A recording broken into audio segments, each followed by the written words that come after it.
नमस्कार, घटना चक्र बुक वीडियो के इस शैक्षणिक मंच पर आपका स्वागत है। हमारा उद्देश्य है ज्ञान को सरल, स्पष्ट और सुलभ रूप में आप तक पहुंचाना। आइए आरंभ करते हैं अध्ययन और सफलता की इस यात्रा को। नमस्कार। अक्सर ऐसा होता है कि एक कारोबारी अपने बिजनेस को अगले लेवल पर ले जाना चाहता है, लेकिन पैसे की दिक्कतें मतलब वित्तीय बाधाएं रास्ता रोक लेती हैं। तो आज हम बात करेंगे इसी समस्या के एक बहुत ही दिलचस्प समाधान पर। ये कहानी हम सबने कहीं ना कहीं सुनी है ना? कि आइडिया तो कमाल के हैं, नई टेक्नोलॉजी भी अपनाना चाहते हैं, पर बजट वो हमेशा एक बड़ा सवाल बनकर खड़ा हो जाता है। लेकिन सोचिए, अगर इस लागत को कम करने के तरीके मौजूद हों तो अच्छी खबर यही है कि मदद मौजूद है। आज हम दो ऐसी शानदार सरकारी योजनाओं को समझेंगे जो किसी भी बिजनेस को सही मायने में पंख लगा सकती हैं। चलिए फिर शुरू करते हैं ये सफर। जरा सोचिए, किसी भी बिजनेस की असली ताकत क्या होती है? उसका सबसे अनोखा आइडिया, उसका प्रोडक्ट। इसी को हम कहते हैं बौद्धिक संपदा। और अब इसी ताकत को, इसी आइडिया को सुरक्षित रखने के लिए भी आर्थिक मदद मिल सकती है। और ये मदद कोई छोटी मोटी मदद नहीं है। अपनी बौद्धिक संपदा को हासिल करने में जो भी खर्चा आता है, उसका 75% तक सरकार कवर कर सकती है। जी हाँ, 75%। अब ये 75% रुपयों में कितना होता है?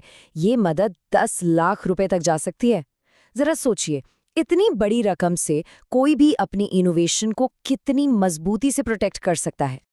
तो कुल मिला के बात यह है कि चाहे पेटेंट फाइल करना हो या अपने प्रोडक्ट के लिए भौगोलिक संकेतक हासिल करना हो, ये योजना 75% लागत यानी कि 10 लाख रुपए तक कवर करती है। ये तो किसी के सबसे कीमती आइडिया के लिए एक सुरक्षा कवच जैसा हो गया।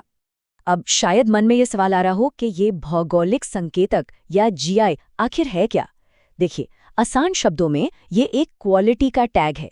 ये बताता है कि प्रोडक्ट एक खास जगह से आता है और उसकी पहचान, उसकी खूबियां उसी जगह से जुड़ी हुई हैं, जैसे दार्जिलिंग की चाय या फिर कांचीपुरम की साड़ी। चलिए अब बात करते हैं दूसरे बड़े अवसर की, और ये खास तौर पर एमएसएमईज के लिए है, मतलब सूक्ष्म, लघु और मध्यम उद्यमों के लिए, जो न सिर्फ मॉडर्न बनना चाहते हैं बल्कि पर्यावरण का भी ख्याल रखना चाहते हैं। इस योजना का मकसद बिल्कुल साफ है, एमएसएमईज को क्लीन और ग्रीन टेक्नोलॉजी अपनाने में मदद करना।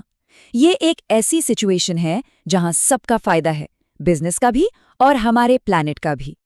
और यहाँ पर जो मदद की रकम है वो और भी बड़ी है, पूरे 20 लाख रुपए। इतनी बड़ी मदद से कोई भी एमएसएमई एक सस्टेनेबल और कामयाब भविष्य की तरफ एक मजबूत कदम बढ़ा सकता है। तो बात सीधी सी है, अगर कोई एमएसएमई है जो ग्रीन टेक्नोलॉजी अपनाना चाहता है तो सरकार की तरफ से 20 लाख रुपए तक की मदद मिल सकती है।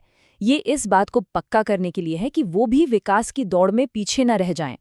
तो जब हम इन दोनों योजनाओं को एक साथ रखकर देखते हैं तो एक बड़ी तस्वीर सामने आती है। ये सिर्फ पैसों की मदद नहीं है, बल्कि ये तो एक स्थायी और सफल बिजनेस बनाने के लिए बहुत ही मजबूत रणनीतिक उपकरण है।